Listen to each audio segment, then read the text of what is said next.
Why is it that Ramadan specifically is put on its own in terms of it being welcomed? What about other months like Hajj, the month of Hajj, etc.? The reason we Muslims welcome the month of Ramadan, all the months in the year are good, Alhamdulillah.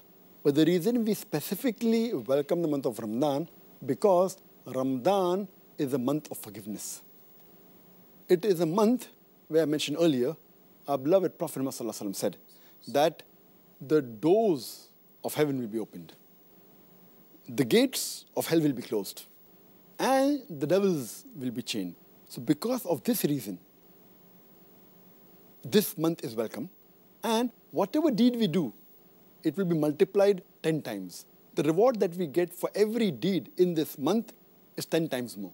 Because of this, and whatever we ask for forgiveness, as the beloved Prophet said, that if we fast for the full month of Ramadan with the true intention and with proper faith, asking reward from Allah subhanahu wa ta'ala, all our past sins will be forgiven.